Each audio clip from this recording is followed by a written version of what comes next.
Good morning, class 6th. So, students, we are on chapter number 5, Major Domains of the Earth.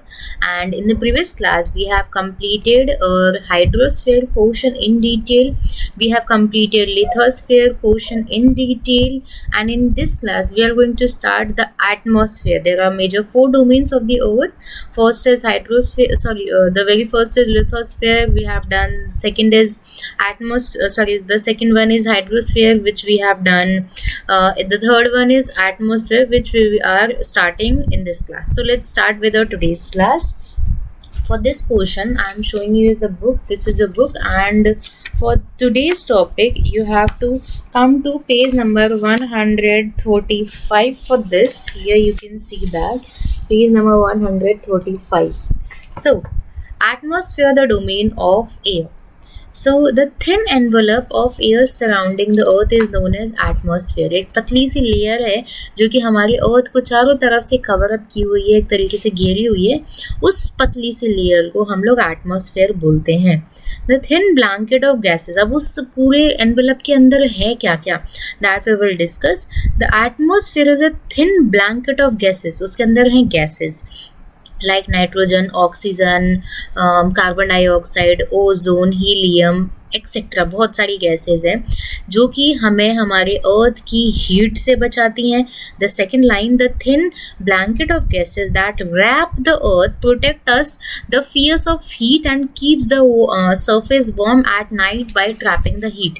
So sun की जो heat है उसे हमारे पास जितना रखना होता है उतना रखती है, ताकि रात में एक तरीके से हम लोग वार्म रह सकें. सारी की सारी जो अर्थ का भी एक हीट बजट, सन का भी एक हीट बजट होता है.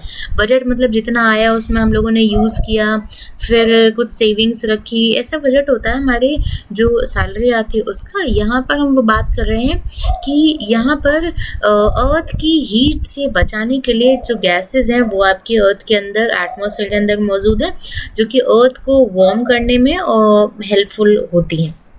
Third line, provide us with the air we breathe. और इसी एटमॉस्फेयर में ही आपको, ना तो लिथोस्फेयर में ना तो हाइड्रोस्फेयर में, क्योंकि हम पानी में नहीं रहते तो हम पानी में सांस नहीं ले सकते, तो हमें हवा जो है, हमें एयर कहाँ से मिलेगी, हमें एयर मिलेगी एटमॉस्फेयर के अंदर से. So provide us, atmosphere provide us the air we breathe the contains the gases. वो कौन कौन सी gases, like oxygen, carbon dioxide, nitrogen, helium, ये ऐसी बहुत सारी इंपॉर्टेंट गैसेस हैं जिनकी वजह से लाइफ सस्टेन करती है, और मॉइस्चर भी हमें मिलता है. सो इम्पॉर्टेंट इंट्रोडक्टरी पार्ट हो जाता है एटमॉस्फेयर का. उसके बाद हम पढ़ते हैं एक्सटेंट. एटमॉस्फेयर कहाँ तक फैला हुआ है. थिन लेयर की तो बात कर ली, वो थिन लेयर है कितनी thin. So extend to a height of 700 kilometre. अगर मैं ज़मीन से बात करूँ, सो ज़मीन से लेकर 700 किलोमीटर तक की हाइट तक आपको ये देखने को मिलेगा. जो आपका एटमॉस्फेयर है उसकी कोई डिस्टिंक्ट बाउंड्री नहीं है. Simplify faded off into space as it gets thinner about 7% of. देखिए ऊपर जाते जाते एक तरीके से ये थिनर होता जा रहा है, आप ऊपर देख सकते हो. सबसे पहले इसमें जो लेयर्स है ना, हम लोग उसको इस पोर्शन में देखेंगे. ये सिर्फ एक इंट्रोडक्टरी पार्ट है कि कहाँ तक फैला हुआ है. 700 किलोमीटर तक फैला हुआ है और इसकी कोई बाउंड्री नहीं है. Simply faded off into space, और स्पेस में जाके एक तरीके से फेडेड ऑफ हो जाता है, गायब सा हो जाता है. Second point, second line, 75% of atmospheric gases are concentrated within 12 kilometre from the earth surface. मतलब अगर हम अर्थ सरफेस की ट्रोपोस्फेयर की बात करेंगे तो ये कितना ऊंचा है, कम से कम आपके बुक के अंदर मेंशन आउट किया है, हर एक लेयर की यहाँ पर लेंथ दी गई है. तो यहाँ पर बात की गई है कि आपकी 12 किलोमीटर के आसपास, ज़मीन से 12 किलोमीटर ऊंचाई तक, हाइट तक 75% एटमॉस्फेरिक गैसेज कॉन्सेंट्रेटेड है. मतलब अधिकतर जितना भी कॉन्सेंट्रेशन है गैसेज का सिर्फ और सिर्फ 12 किलोमीटर के दायरे तक ही है. डेंसिटी एयर की, जैसे जैसे आप ऊंचाई पे जाते जाते हो वैसे ही डेंसिटी आपकी कम होती जाती है. इसीलिए जो हाइट पर जो पर्सन्स होते हैं ना, जैसे लेह लद्दाख आपकी बुक के अंदर इनलिस्टेड है सेकंड पैराग्राफ में ही on page number 135, extent of atmosphere में. मैं यहीं पर एक्सप्लेन कर रही हूँ इस पैराग्राफ को. जैसे जैसे हम एल्टीट्यूड पे जाते हैं ना, ऑक्सीजन कम होती जाती है, ऑक्सीजन की प्रेजेंस कम होती जाती है. माउंटेनियर्स को ब्रीदिंग प्रॉब्लम होती है, जिस वजह से वो ऑक्सीजन सिलेंडर्स वगैरह कैरी करके लेके जाते हैं हाई एल्टीट्यूड वाले एरिया पे, बिकॉज लास्ट लाइन में लिखा है डेंसिटी कम होती जाती है एयर की जैसे जैसे हम हाइट पे जाते जाते हैं. Now the next paragraph is composition of atmosphere. Composition मतलब हमारी जो एटमॉस्फेयर है वो किन किन गैसेस से मिलके बनी है. So earth's atmosphere is a colourless and sorry for this noise. Earth's atmosphere is a colorless and tasteless mixture of gases. Apart from the gases, water vapor, dust, smoke, pollen, and even salt particles are found in the lower limit. So as we have discussed in this point, the lower limit is known as troposphere, stratosphere we can also say. The earth atmosphere, earth की जो atmosphere है वो कोई भी, जैसे आप हवा का रंग नहीं देख सकते हो, हवा को टेस्ट नहीं कर सकते हो, तो ये टेस्टलेस है, ये कलरलेस है और ये गैसेस से मिलके बना है. वाटर वेपर्स एटमॉस्फेयर के अंदर मौजूद होते हैं जिसकी वजह से जो बारिश होती है वो अगर होती है. स्मोक है आपके एटमॉस्फेयर के अंदर. सॉल्ट एंड डस्ट पार्टिकल्स हैं. अगर मैं बात करूँ यहाँ पर, जब भी सन की जो बीम आती है ना, सन की जो रेज आती है उसमें आपको पार्टिकल्स देखने को मिलेंगे. तो वो क्या है, ऐसे ही पार्टिकल्स आपके इन्वायरमेंट में एटमॉस्फेयर में मौजूद हैं. लोअर लिमिट्स की बात करें, स्पेस में आपको ये सब देखने को नहीं मिलता है. सो कॉम्पोजिशन ऑफ एयर की बात मैं करूँ तो nitrogen 78%, oxygen around 21%, other gases 0.17, argon 0.90, carbon dioxide 0.3. तो ये कुछ कॉम्पोजिशन है कितनी परसेंट किन किन गैसेस की है. ना composition of clean dry air. Nitrogen जिसे हम N से डिनोट करते हैं, अब ये करती क्या है, सॉइल की फर्टिलिटी को, ये इन्वायरमेंट में मौजूद इतनी है. हमने कभी सोचा कि 78% the percentage of nitrogen is 78%, but we need oxygen to breathe. So why 78% is not oxygen, that gas is only 21%? Because nitrogen gas, because there is an important work of nitrogen gas. Nitrogen gas helps in maintaining soil fertility and promotes growth of plants and animals. So because of the nitrogen gas soil की जो fertility है वो बनी रहती है, जिस वजह से सॉइल में ही सारे के सारे प्लांट्स ग्रो करते हैं. तो इस वजह से प्लांट्स के लिए नाइट्रोजन इंपॉर्टेंट है और हमारे लिए प्लांट्स इंपॉर्टेंट है. ना ऑक्सीजन को O2 से डिनोट किया जाता है. Oxygen helps us to breathe. Carbon dioxide is essential for photosynthesis and we release carbon dioxide. By plants it helps in keeping the earth warm. Now carbon dioxide का एक major काम है कि वो अर्थ को वार्म करने के लिए रिस्पॉन्सिबल होती है. Other gases including hydrogen, helium and ozone. Ozone layer other gases में, इंपॉर्टेंट गैसेस में ये नाम आ रहे हैं. एक ओजोन लेयर है जो कि हमें हमारी अर्थ को सन की अल्ट्रा वायलेट या हार्मफुल रेज से प्रोटेक्ट करती है. तो ये तो पॉइंट हो जाते हैं आपकी कॉम्पोजिशन की कि कौन कौन सी गैसेस हमारे पूरे एटमॉस्फेयर में मौजूद हैं और कौन कौन सी गैसेस क्या क्या काम करती हैं. So now in the next slide we will discuss the layers of the atmosphere, which we have a kind of discussed in the previous layer, I think in this layer and in this layer also. So layers of the earth. So layers, there are total 5 major layers of the atmosphere. The very first one is the stratosphere. The very first one is troposphere. The second one is stratosphere. The third one is mesosphere. The fourth one is thermosphere and the fifth one is exosphere basis से बोलते हैं. So पहली है troposphere. सबसे पहले मैं आप wait for a while. तो सबसे पहले मैं आपको इस डायग्राम को और बड़ा करके एक बार दिखा देती हूँ ताकि आप लोगों को विजिबल हो सके. सबसे पहली नीचे लेफ्ट हैंड साइड में आप ट्रोपोस्फेयर देख सकते हो, उसके बाद ट्रोपोपास लिखा है. Stratosphere, stratopause, then mesosphere, mesopause, thermosphere and then exosphere. These are the 5 major layers of the earth जो कि आपकी अर्थ की लोअर लिमिट से लेकर अपर लिमिट्स तक फैली हुई हैं. नाउ सेकेंड पॉइंट, इन green colour portion temperature changes होते रहते हैं. जैसे जैसे आप ऊपर लेयर में आप लेयर्स चेंज करते रहेंगे, जैसे हम हाइट पे जाएंगे टेम्परेचर कम होता है, फिर उसके बाद किसी हाइट पे जाकर टेम्परेचर बढ़ता भी है. सबसे बाहर आप एक्सोस्फेयर में जाओगे टेम्परेचर बहुत ज़्यादा है, बट वहाँ पर अगर हम स्पेस से हाथ बाहर निकालेंगे, जैसे स्पेस क्राफ्ट में अगर हम गए हैं और स्पेस क्राफ्ट में हम हाथ बाहर निकालेंगे, जो कि ऐसा पॉसिबल नहीं है पर फिर भी हम थोड़ी देर के लिए मान लेते हैं. तो अगर हम स्पेस क्राफ्ट से अगर हम हाथ बाहर निकालेंगे, टेम्परेचर बहुत ज़्यादा है बट आपके हाथ जलेंगे नहीं, क्योंकि वहाँ पर एयर का कॉन्सेंट्रेशन बहुत ज़्यादा कम होता है. Now the last paragraph, 90% of the atmospheric gases are concentrated within 8 to 18 kilometre. मैंने पहले भी बता चुकी हूँ सारा का सारा एटमोस्फेरिक कॉन्सेंट्रेशन 12 किलोमीटर के आसपास था. We have discuss it this portion in the previous slide also. In this slide 75% atmospheric gases 12 kilometre तक के अंदर में मिलती हैं और यहाँ पर 90% ऑफ एटमोस्फेरिक गैसेज 8 से 18 बोला है तो वो 12 किलोमीटर के अंदर ही आ जाता है. So limit kilometer limit of the troposphere आएगा यहाँ पर. Wait for a while, let me clear this. The temperature changes in this layer with the height. All these 5 layers we have done. All weather changes take place in let me change this portion.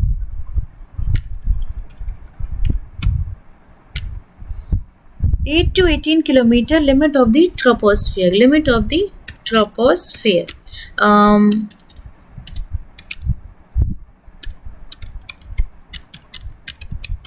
Yes, here is troposphere. All the weather changes after troposphere. You have to pay attention towards this. Yes, so all the weather condition, all the weather changes take place in this zone, in this troposphere zone. बादलों का बनना, बारिश का होना, बिजली का चमकना, ये सारी की सारी जो काम है वो इसी जोन के अंदर होते हैं. 8 से 18 किलोमीटर का जोन ज़्यादा से ज़्यादा आप मान सकते हो. All the weather changes take place in this zone. It is the most important atmospheric zone from the point of view of the life of the earth. देखिए ट्रोपोस्फेयर, मैं अगर बात करूँ मीजोस्फेयर या फिर आप डायग्राम की तरफ ध्यान दीजिएगा, एक्सनोस्फेयर की बात करूँ या फिर मैं बात करूँ थर्मोस्फेयर की, कोई भी लेयर इतनी इंपॉर्टेंट नहीं है जितनी कि ये लेयर इंपॉर्टेंट है. बिकॉज इसमें ही सारे के सारे क्लाइमेटिक कंडीशन या फिर मेजर वेदर कंडीशंस या सारे के सारे फिनोमेना इस इस लेयर के अंदर हो गए. इसीलिए ये लेयर बहुत ज़्यादा इंपॉर्टेंट है. किस हिसाब से, अगर हम लाइफ की बात करें अर्थ के ऊपर. ना इंपॉर्टेंस ऑफ द एटमोस्फेयर, बहुत सारी इंपॉर्टेंस है एटमोस्फेयर की. सबसे पहले इंपॉर्टेंस है the atmosphere must have protect us from harmful ultraviolet rays. So as we have earlier discuss that एक ओजोन लेयर है.